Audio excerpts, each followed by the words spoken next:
What's going on? It's your boy Television, and we are back. This patient's taking a little too damn long, so I'm gonna throw in a quick little video before I go back in there and handle these people. But yo, Eddie Hearn's out of his goddamn mind, yo. I don't know what the hell he thinks he is. I don't know what the hell he thinks he's doing, but he better slow his roll before he gets shut down.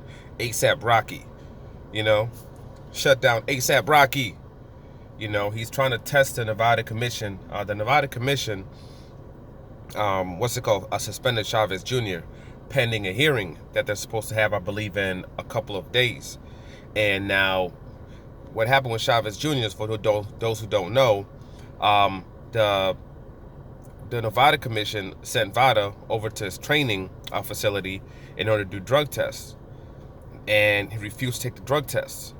Now, they called, I guess, Eddie Hearn and them, and they called Vada, and they told Vada, yo, just hold on, tell him to stay over there. We're gonna try to convince him to take the test. The guy was over there for almost 2.5 hours. Chavez just would not take the test, so he finally just left. Now, and I know a lot of people are saying, oh well, Eddie Hearn said, that he hadn't signed the contract for the fight yet, so that's why he turned him away. But the problem with that is, when it comes to the Nevada Commission and the rules, once you say, hey, once you're asking, what you ask for a date, or you have a venue, whatever it is, they can test you. They don't need a quote signed contracts. And I mean, negotiations can go for contracts for a fight until the week of the fight. 2 weeks before the fight. That can happen. So once you have that date, it's a month out, 2 months out, they're gonna start testing you, and they can test you under their rules. And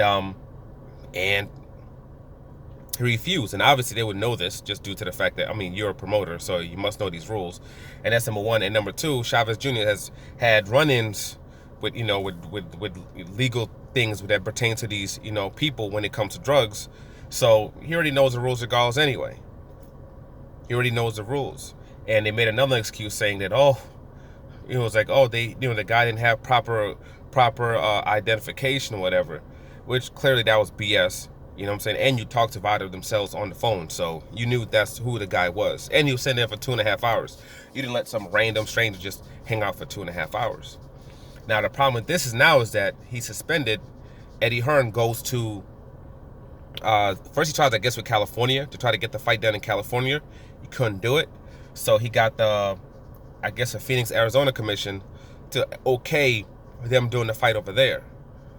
Now, the problem with that is that we have a thing in the United States called the Ali Act. Guys don't have that in the UK, but we have it here. And with the Ali Act, if you're suspended in one part of the country, one commissions, no other commission is supposed to be able to give you a license to fight at all. You're not supposed to be able to fight anywhere. Now, that's a federal law that was passed, by the way, the Ali Act. So now he's trying to bypass the Nevada State Commission, and he's also trying to violate federal laws. And I don't know how it goes on in the UK, but the baddest gangsters in the world know you don't F with the damn government. I'm talking about, gangsters, cold-hearted mother effers. You know what I'm saying? Who body with anything. They hear feds, they out of there. Ain't nobody trying to mess with the feds. I plead. You can't mess with the feds, man. They don't lose. You can count all the time they lost in like one hand. It's hard. You don't mess with them. But that's what basically Eddie Hearn is doing. At the same time, he's putting himself in danger at Nevada, because the Nevada Commission president made it clear, hey, number one, you're violating state and federal law, and there will be repercussions if you do so. Which means your license could be revoked. That means you can't hold any more fights in Las Vegas, which is big. Which is real big. You can't hold any fights in Vegas? That's real big. So we have to see what happens with that now. You know what I mean? He has this, I think it's in a couple of days where they're supposed to meet up with the Nevada Commission. So the Nevada Commission holds everything.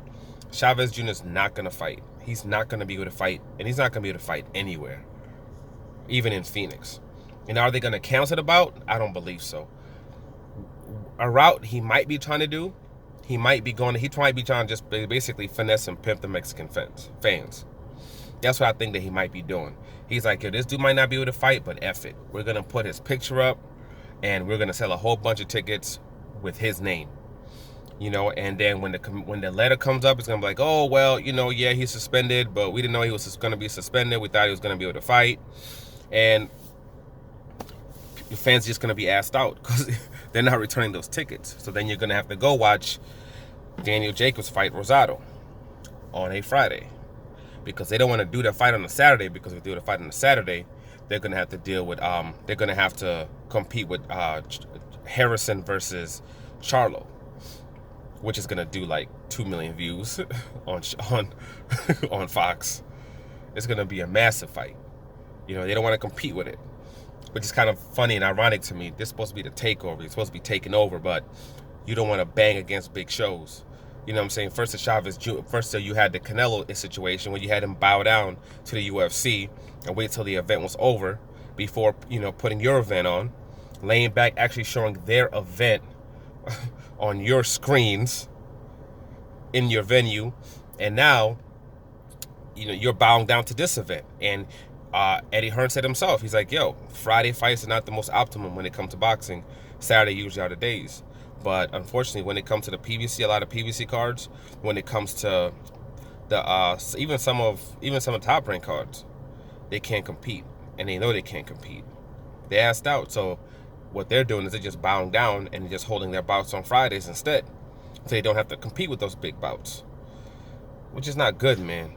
You know, if you're supposed to be carving this huge mark, you know, you had your chest all out, pumped up, like you're a big dog in it. You're about to shut things down.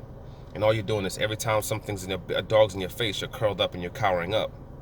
You know, but it is what it is. We'll see what goes on with it. And we'll see what goes on with it. It is what it is. Like, subscribe, share. I'm out. Eddie, get your shit together. Them feds they'll mess your life up. Mess your whole life up.